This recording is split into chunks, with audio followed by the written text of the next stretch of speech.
I think we started. Okay, good morning and welcome to The Trading Life. We're going to talk about the stock market here on BTFD TV. I want to thank again the folks at BTFD TV for providing this great venue so that we can have this stock market chat. A few things that I want to talk about today. It's a beautiful sunny day here in California, in the San Francisco Bay Area. It is Thursday, March 12th, 2015. And I have not had a good year thus far. And of course, I've heard lots of other professional traders mention that it has not been easy to get traction in this market.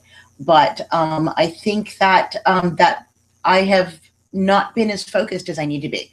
I moved from the East Coast to the West Coast, and while I took a couple of months off during the move, I sort of expected to jump right back into where I was before I moved to the West Coast, and to keep the same lifestyle of making my daughter breakfast in the morning and making her lunch to go to school and taking care of the family, etc.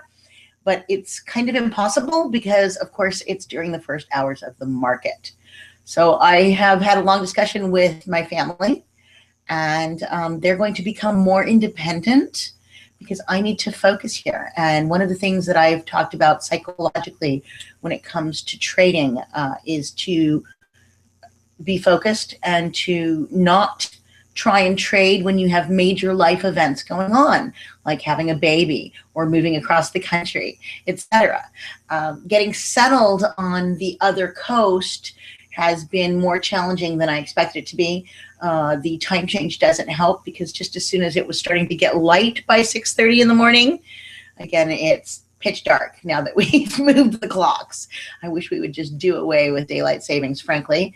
I don't think it's necessary. It was originally, the idea was that it saved energy, but I think that recent studies have shown that it actually does not save energy. So I think that the energy that's saved from turning lights on at night is now used turning lights on in the morning. So it doesn't end up really doing anything. Of course, Bush extended daylight savings to try and make us less dependent, supposedly, on international oil. And I don't think that it has made any difference other than to make us more uncomfortable whenever we have daylight savings. President Carter had extended it to 10 months in the 70s. This is all stuff I recently was looking up. And while it would seem that none of this has anything to do with trading or the stock market, it actually does. Because psychologically, it's very, very important to be focused and to be not distracted, to be in the right frame of mind, to not have emotions that can get in the way of that focus and that trading. The moment that other life stuff comes in, it can be difficult to focus and it can be difficult to remain unemotional and to keep those emotions at bay. So I'm going to revamp my current life, which is only a few months in, really. And my daughter is going to start helping more in the morning, and my husband's going to start helping more in the morning so that I can be up by 6 a.m., which is 9 a.m. for those of you on the East Coast. I'd be up a half an hour before the market and get prepared and focus and be here for the first hour of the market. Because I'm definitely not at my best, and I need to turn that around. That said, I still believe in my strategy strongly. I don't think that the strategy has anything to do with my lack of profits this year. I believe that focus and lack of time here and distractions is the issue, and I'm going to solve that. So moving right along, let's take a look at what the markets are doing and what the charts are doing. So I'm going to move on to the charts here. We have SUNE on there, S-U-N-E, which was brought up in the chat room this morning. Just going to move my chair here a little bit. Beautiful looking chart. Clearly, in the trajectory at this point, we can see that it's definitely up. As Lance mentioned in the chat room, since October, there's definitely been an uptrend, but of course, October was this big dip. There's definitely a strong mattress of resistance in here from this top that it struggled to get through, and then from this top back, going back to last July. These resistance levels are clearly pretty tough to get through because we've tried a couple of times and we've not seen get through those resistance levels. Currently, a really nice pattern here through the ADMA, but again, trying to get through those resistance levels. If you wanted to put this into your account sort of for a longer term hold on a weekly chart, this really looks great, and it's easy risk reward here. But it would require being patient with it as it churns through this mattress of resistance, as it were. Certainly, once it breaks out through this, I think it's probably good to go. I can imagine a scenario where it breaks out, zigzags back to test that what was once resistance and would become support, and then continues higher. Let's take a look at the overall market SPY. My timer has been red. Sorry. This is the weekly chart, so let's get back to the daily. My timer turned red up in here. There was this move lower. Let's see, I'm gonna get my glasses on here. Did not close below the T line, so that was not a sell signal as of yet. The next day certainly needed to confirm that it went lower, but it was a bearish trader's best friend in that this was a doji type candle or a spinning top type candle, and it gapped down from there. It then put in this dragonfly doji and tried the next day to get back through the T line, but was unable to do that and was rejected. So firmly, this is clearly firmly a sell signal in here. Timer went red, and continued lower from there. Found some support in here. This line here that I have drawn in here, this trend line, is comes from back here in October, and then touches here in early February and continues higher. And that area seems to have worked as a level of resistance, or support rather. This line that I have in here, this one here, that is the close of 2014. So as you can see, we've made no ground at all this year, basically. We lost any gains that we had for the year right in here. I guess I shouldn't be too hard on myself for not making money this year, since neither has the market. Then we are starting to push back up through this. So we're currently at a positive number for the year, although not by much. This line is at, what's that number? Do we know what that number is? Hello. 20, well, let's go see what it was. December 30th, December 31st. The close was 205.54. So that's what that line is there, 205.54. We're now a little bit above it at 206.37. The blue line in there, if you can see, the blue line is the 50-day simple moving average. And we lost that 2 days ago, but we've recaptured it now. The red line is my T line, my ADMA. For those of you who've been following me for a while, you'll know that the ADMA is the T line, or the trigger line, as was first proposed to Stephen Bigelow by his student Rick Sadler.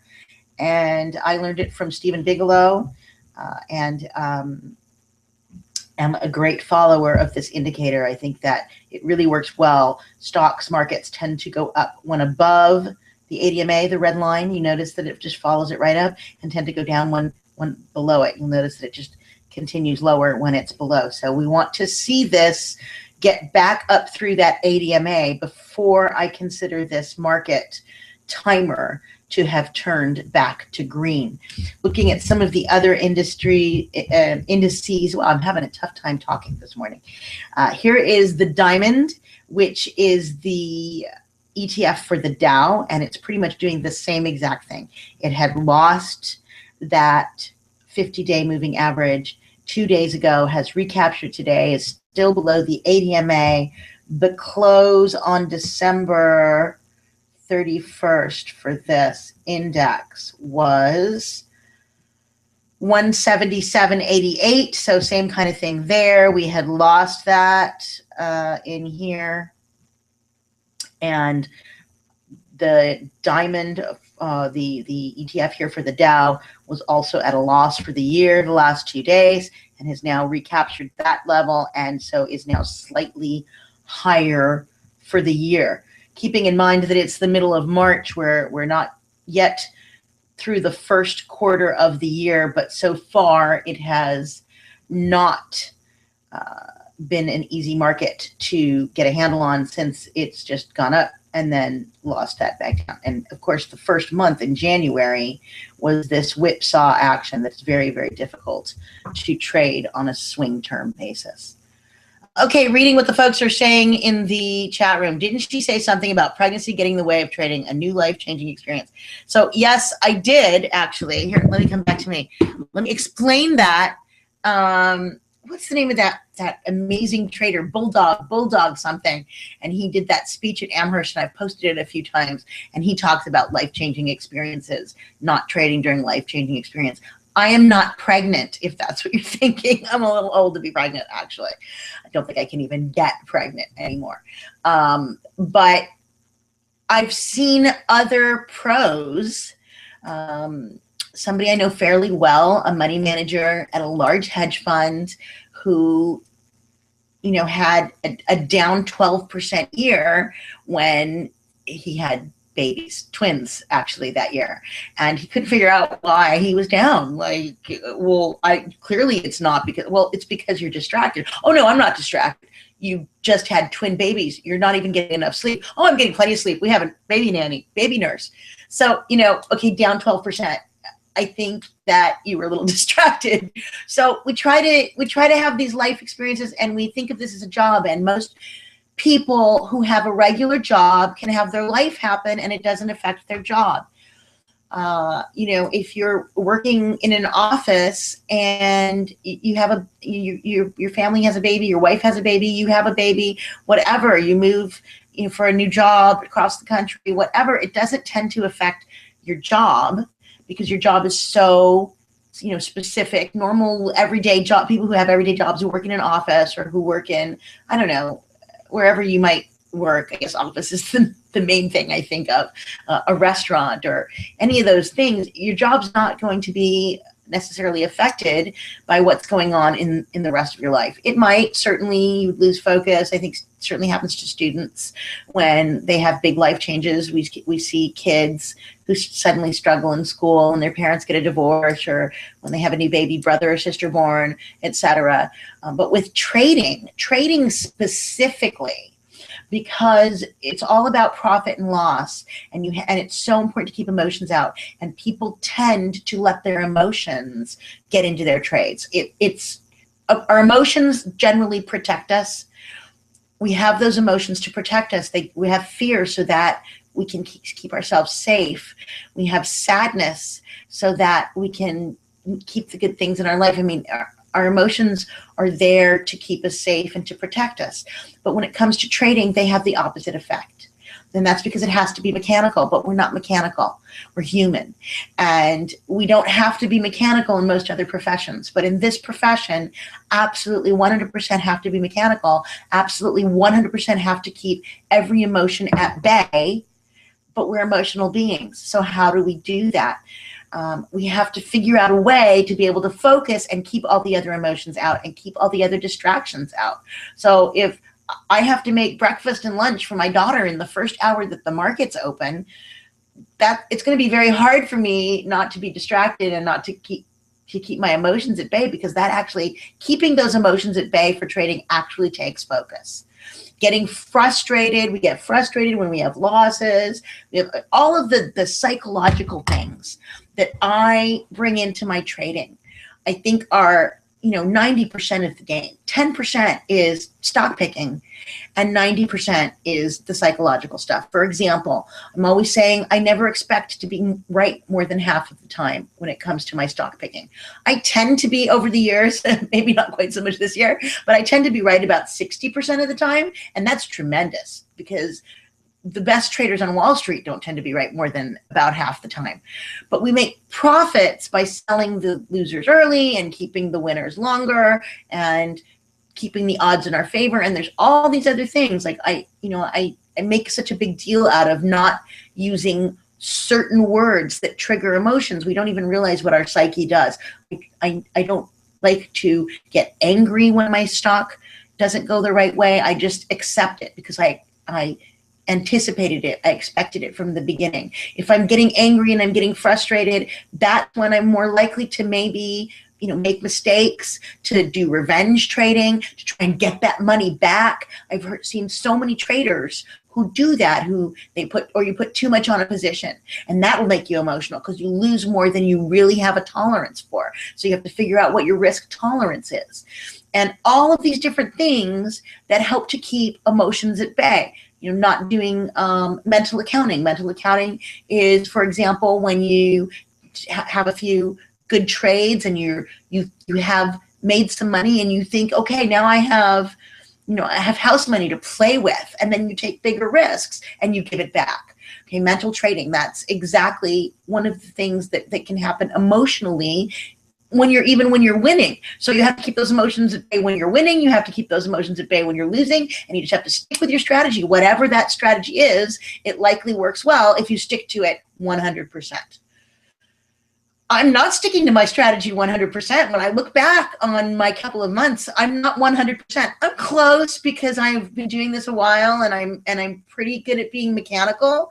But I'm not 100%, and I'm not 100% because I'm not 100% focused. Sometimes I miss mornings of being here because I'm oversleeping because of the time difference here on the West Coast. Sometimes I'm missing the first hour, and I don't see what my positions are doing. I don't see the opportunities that I may have in the first hour. I've always said that the first hour and the last hour are the most important. It's the middle of the day when you can take time off away from the charts and the screens. So if I'm not here in that first hour, I'm only hurting myself because I'm not focused. I'm missing good trades in the morning, etc. No, I'm not pregnant. My point is major life changes, whatever they happen to be. And at this point, I'm still going through this life change of living on the West Coast and trying to work on East Coast hours and trade in the stock market. And I haven't given myself a situation where I can do that, where I can be 100% focused. So that changes today or tomorrow and for next week. In any case, I'm not sure if we'll change it for tomorrow. Probably not, because we have an exchange student here. She leaves Saturday. Our ski season is ending. So I already have all these other things that are distracting and time consuming. But starting Monday, I intend to be here in the mornings and to be more focused in the mornings, because I think that's going to make a big deal for me, big difference for me. That said, of course, when we look back at the market, obviously the market hasn't performed well this year, so I can't be too hard on myself if I haven't made profits when the overall market hasn't made profits. But I do outperform the market with my strategy. My strategy outperforms the market when I do it 100%, and I'm mechanical about it, and I'm focused. So I will continue to use my strategy 100% and to be focused, and I will be more focused beginning next week now that I have reassessed my situation and figured out how to fix it. And that's part of trading. You're going to have moments, you're going to have ruts, whoever you are. I don't care how good you are. This person that I'm talking about who had twins, who had a down 12% year, he let it go the whole year. Like he knew he was, not doing well, but he refused to reassess it. He refused to admit that this life change in his life affected his work, and he just flailed in the end. I'm less than a quarter of the way into the year, and I'm choosing to assess what I'm doing and to fix it. And I don't think it's that difficult to do that and to be sure that I'm focused. So that's said, that's done. I think you guys all get that. If anybody wants to discuss that or talk about you know, the mental aspects of trading, the psychological aspects of trading. There are a lot of books that I highly recommend. I tell the folks in my room that, you know, absolute must read for all traders is Trading in the Zone by Mark Douglas. He also has another book that is The Disciplined Trader that Goofy Golfo recently shared with us on PDF. And also Dr. Doug Hirschhorn, I think it's DougHirschhorn.com. I'm not quite sure, but you can look up what the email address is for Dr. Doug, but he is also a trader's psychologist, a trader's psychological coach for elite traders on Wall Street, and I know him.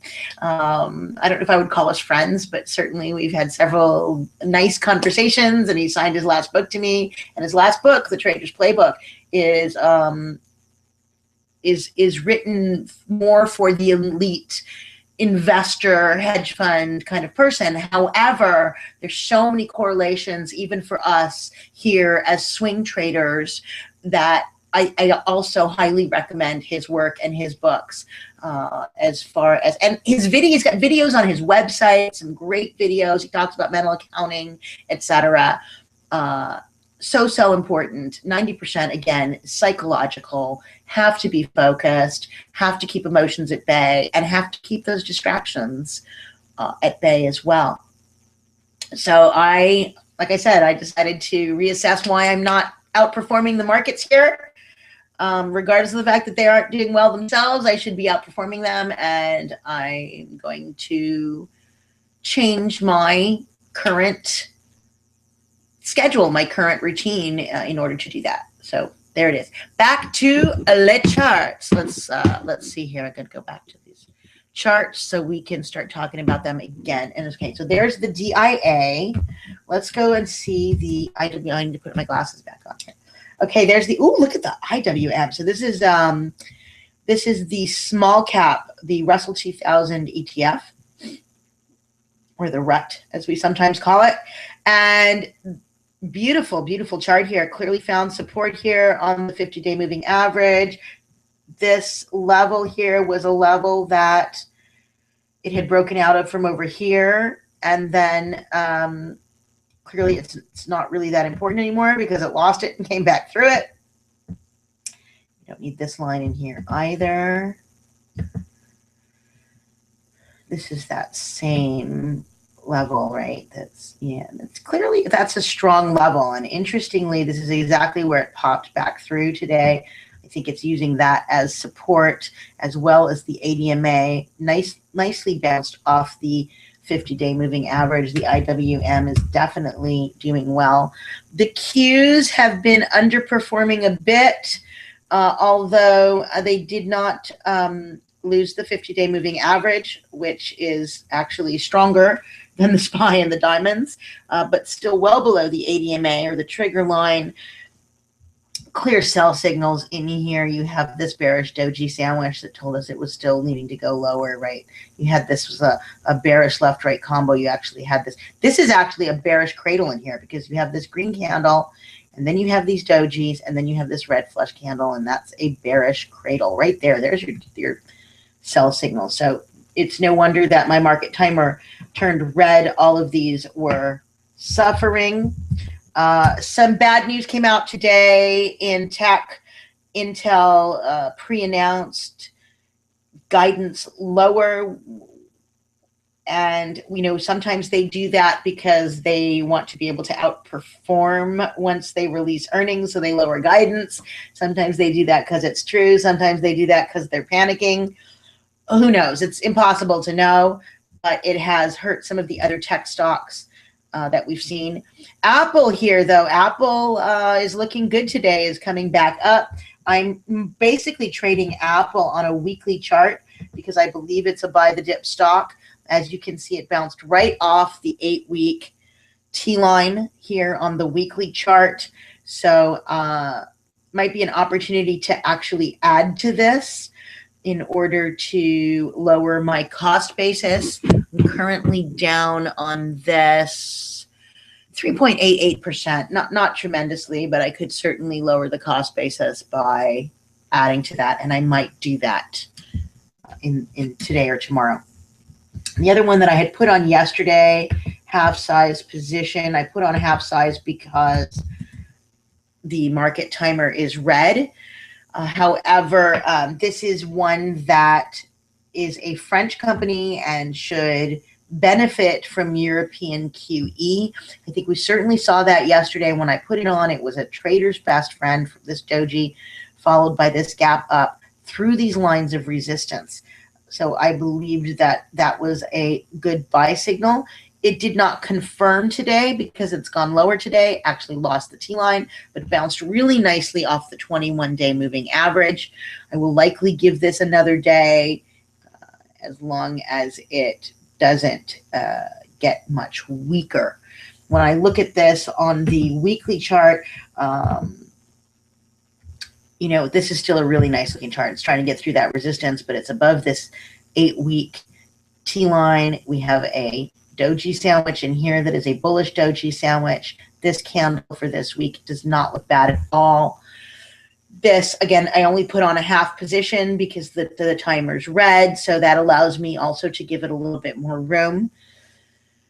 And this also has some fundamental strength. I have my personal in-house fundamental analyst who is liking this name. The other one that I have on, we'll go back to the daily chart here to take a look at this Western Refining. Part of the idea behind the refiners is that with lower oil, refiners have better margins, so they should be making money. This is a great looking chart here. I've been patient with it when it just barely lost this T-line, but then came back up. Now putting in greener pastures here, curving back up through the T-line. It's a good looking chart. There's no reason to do anything other than hold on to this. FSL, I still have a half position in. It's just flagging out, you know, it's done this stair step thing. And it's my position is currently up 14%. It's flagging out, holding above the T-line, and I think it's just building up steam before it breaks out again. The volatility play, XIV, is also looking pretty decent here, putting back in what looks to be a little J-hook pattern. Held the 50, lost the ADMA, the T-line with the markets, which is certainly to be expected, but outperformed the markets here. So that tells us that volatility is decreasing. Even when the market goes down, it's not, the folks have gotten over a little bit of the fear that we were going through earlier in the year. You can see all of this volatility in here that was bringing it lower. Part of that was, you know, had to do with Ebola fear and Russia fear and all the stuff that's been going on. And a lot of that fear, especially the Europe situation in Greece, QE coming into the European base is likely also helping this volatility to stabilize. And I think that for now, we've seen the last of strong volatility and that this was just a minor pullback and that this will continue higher. So I'm going to be holding on to that volatility play. Over here, we have the tight J-hook scan that we've been talking about that has been a really great scan. Just puts out some beautiful charts. This ISLE, Isle of Capri Casinos, great looking chart, J-hooking here, right off the T-line. A little bit thin, but nice volume pattern.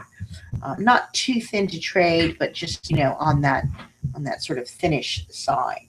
CBM, let's take a look at this one. Also, look, you can see that's breaking out there from that resistance line. Also a J-hook pattern breaking out. Volume's okay for $36 stock. It's a drug stock, but that's a really decent looking pattern there as well. ORA, same thing. This one's really too low on volume, a little too thin for my blood. I don't like to see, you know, only 70-something thousand shares traded, but really nice J-hook pattern that broke out.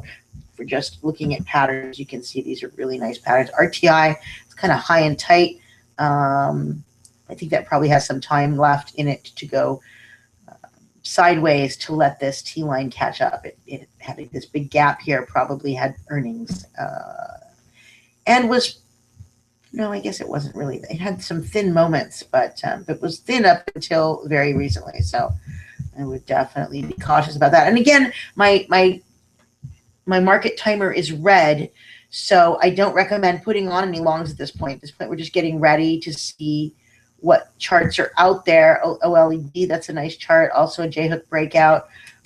But we just want to get ready and find charts that are out there. I need this move today to confirm. It certainly looks like it wants to go green. Probably tomorrow it could do that. Doesn't need much more time than that. Hold on, let me get this. It wouldn't take that much to get that through that T line. So it's certainly trying to go green. My timer's not green yet. If it gets rejected by that T line, then it won't turn green. But I suspect that this is a nice pattern that wants to get through there. Let's see if there's anything more on this. Tight J-hook scan. Indeed, there is. There is a new chart, CBRL. Cracker Barrel. You know, I used to go to the store when I was a little kid, and I've recently been seeing them around. On the East Coast, you see them. You don't see them so much on the West Coast anymore. But I used to get such a kick out of, we would go on road trips when I was a kid, and we would stop at the store, and we would pick up, like, you know, nasty cheese and salami. It was gross, but we liked it. I don't know. It was fun. Has a left-right combo here, right off the T-line. Nicely curved, definitely a J-hook pattern. It's a fairly high-priced stock, but it's all about percentages. It doesn't really matter what the price of the stock is, as long as you're buying the same position size. I think the volume is fine, certainly, and it's a fairly high-priced stock. So that's a pretty good one. Going to take a quick check and see what we have in the room.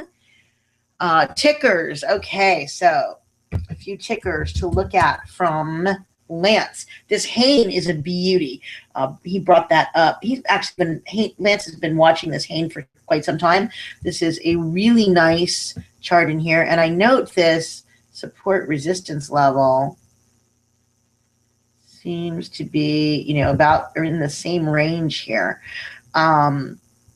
Yesterday's candle, this sort of dragonfly looking doji, kind of a morning star, except that I don't think it gapped down from there, but certainly this doji at the bottom, right off the 34 EMA, moving into a rounded J-hook pattern, pushing on the 80 EMA there, the T-line.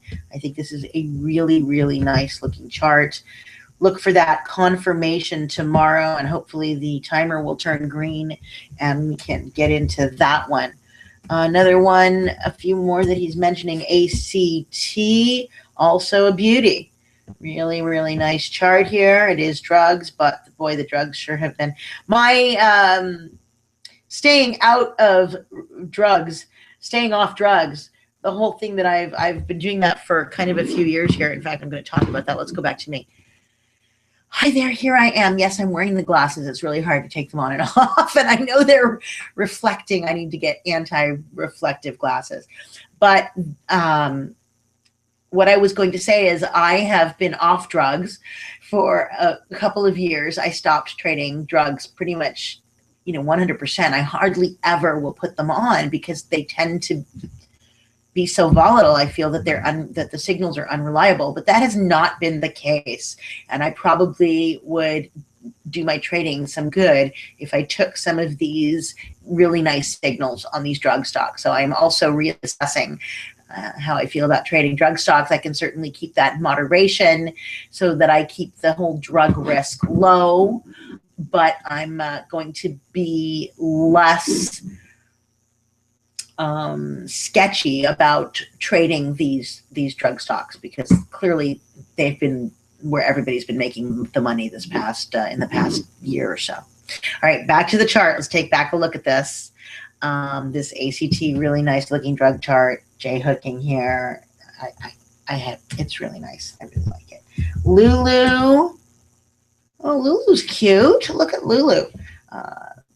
Love all these dojis here. Clearly, this is fun because you can see that it was going, rolling over. It needed to head down. It lost the T line, etc. These were all sell signals. We're all in here. Lost the 50-day moving average, but stopped here with a doji. And in this case, that doji signaled that the selling was done. And it continued to doji. And it's continuing to doji. And now it's starting to go green. And I have this little left-right combo here. And then maybe you could even call this a trader's best friend, because that's kind of a doji and you have this gap up. It's clearly changing that course. You can see it.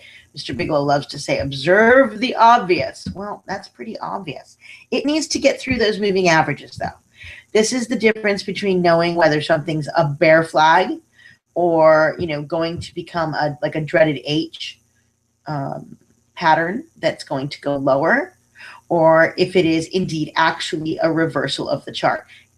If I wasn't looking at those moving averages, I would say that this is showing currently to be a reversal of the chart. We've got some higher lows, higher highs, dojis followed by greener candles, but they need to get through these moving averages. And the thing that concerns me is this cross of the T-line or the ADMA down through the longer term averages, the 21, then the 34, then the 50.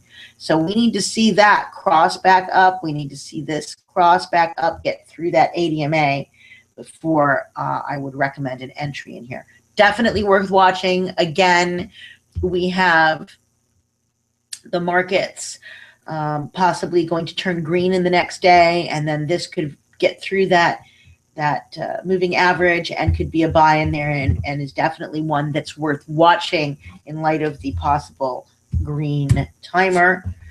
GGP, General Growth Prop.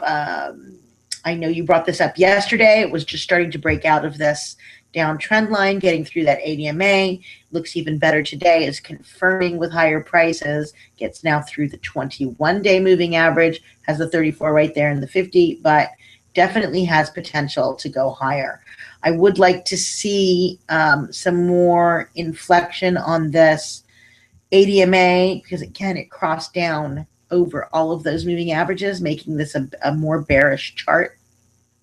And it continued lower from there. So it is just starting to put in some bullish signals by getting through that ADMA, by getting through that downtrend. Want to see that ADMA inflecting up a little bit more. And this is another good one to watch as we wait for the market timer to turn green. VRTX, another request here. Yeah, that's a nice looking chart. Same thing, right? It has this, you have this little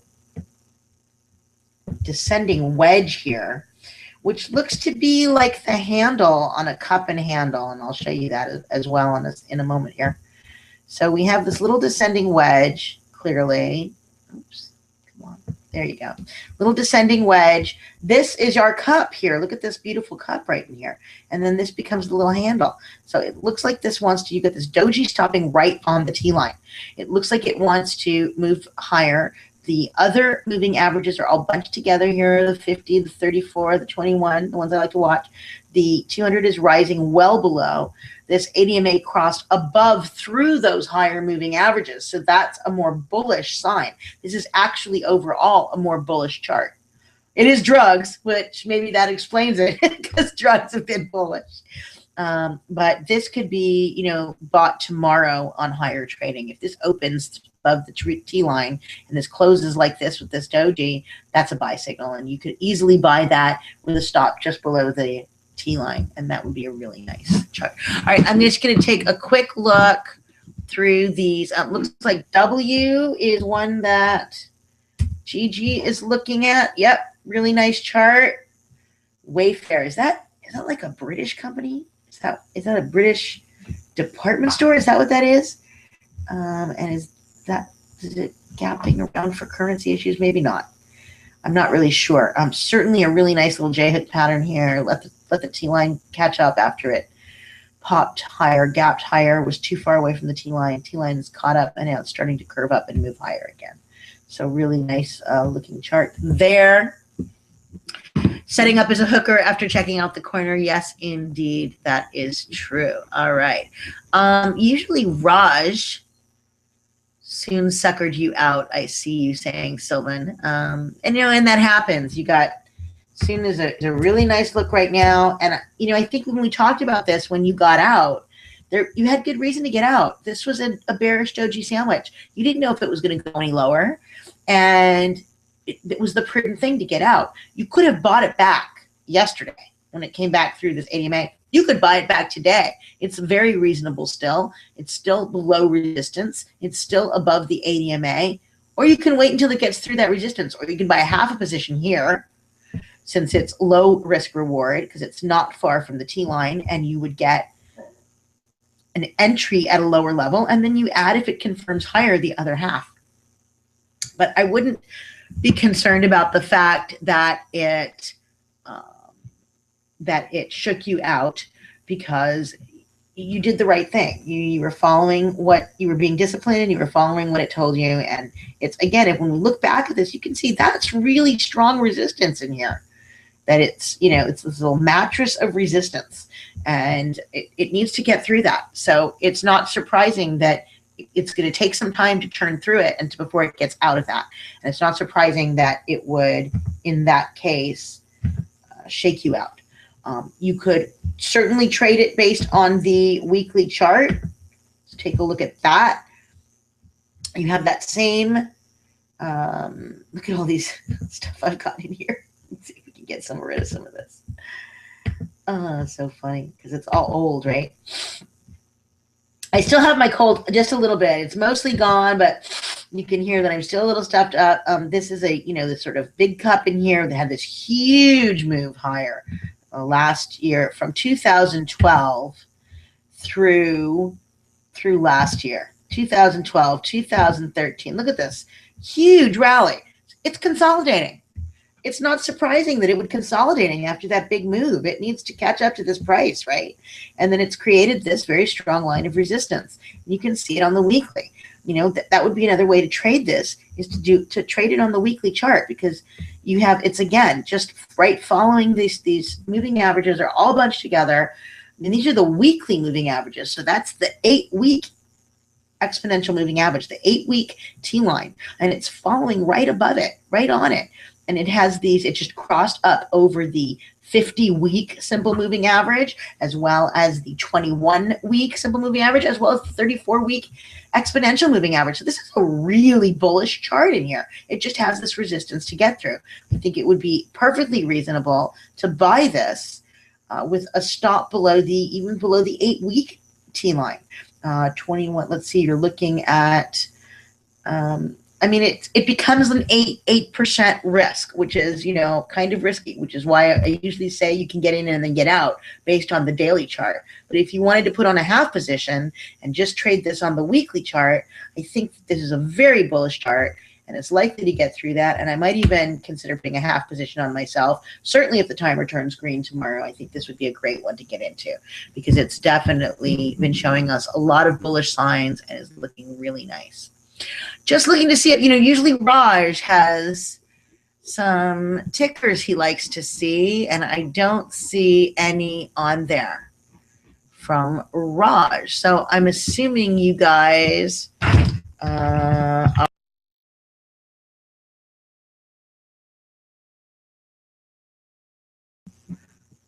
wait, why was no, I didn't want it mute. No, I don't want it muted. I'm not muted.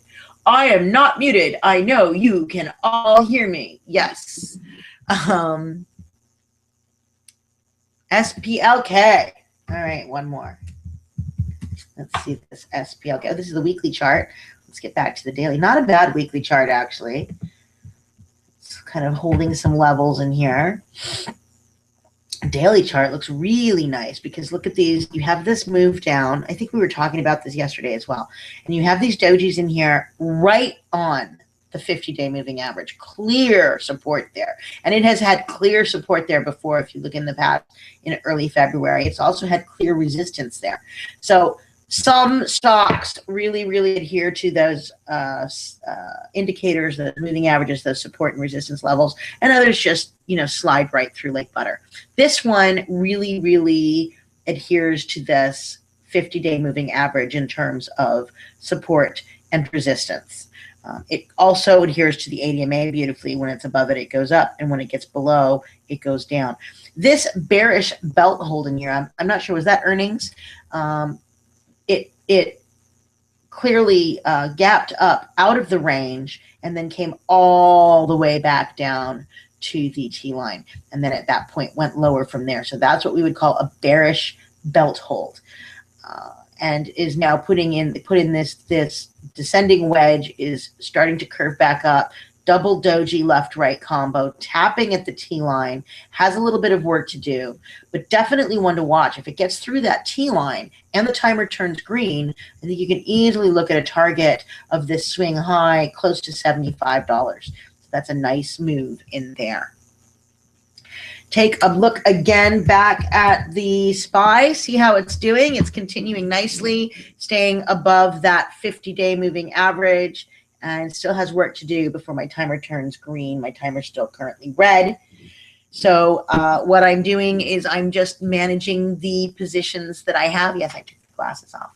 I'm managing the positions that I have while the timer is red, trading them a little bit on a longer term basis, like Apple, for example, which I prefer to trade on the weekly chart. I think it's a buy the dip chart, a buy the dip company. We've seen that doing really, really well. So I want to be in Apple longer term.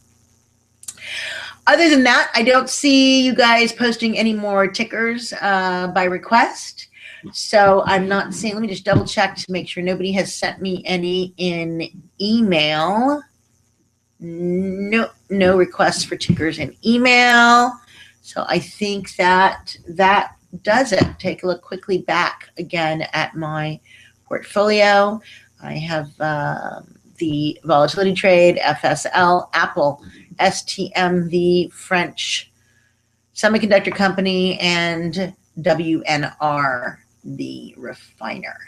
So I'm going to hold on to those. Fairly small portfolio right now, and I will give them some room and see how all of this goes. Again, thanks for everybody for joining us. My website is thetradingwife.net. This show will be recorded. It's being recorded and will be a video that will be available about 10 minutes after we finish up here. And we'll post that onto my site, thetradingwife.net, as well as on Twitter. You can follow me on Twitter at thetradingwife. My email address is thetradingwife@gmail.com if you have any questions or you would like to talk about membership to our wonderful, wonderful chat room, and as well as my alerts and charts and explanations that I give to my members. I do tend to spend more time emailing them now that I live on the West Coast and chatting with them in the chat room. If you have anything you'd like to see on this show, perhaps in the following week, please feel free to email tickers or to send them to me on Twitter, and I'm happy to look at those on charts. Also, considering bringing some other traders onto the show to talk about charts and trading, as it could be fun and interesting for you guys to hear some other perspectives and to have us have a little interview time. Thanks for coming down. I'm cutting you short. Well, you know, I have nothing more to say. Geez, she's cutting us off short today. Well, if you guys don't give me tickers to look at, and I've gone through mine, and I've gone through my J-hook scan, and I've gone through the market. The timer's red. When the timer's red, there's not as much to talk about. I mean, there's the psychological stuff, and we've sort of been talking about that. So I think that that's pretty well talked out, don't you? Hain is continuing, Hanin. Really, really nice looking chart. Once again, we looked at it a little bit ago, and so it's great to see that continuing. Other than that, good trading to all, and I hope you all have a great day. And again, please feel free to contact me, thetradingwife@gmail.com. Thetradingwife.net is the website. Have a great day. Good trading.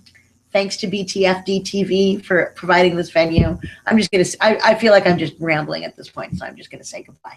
Ciao.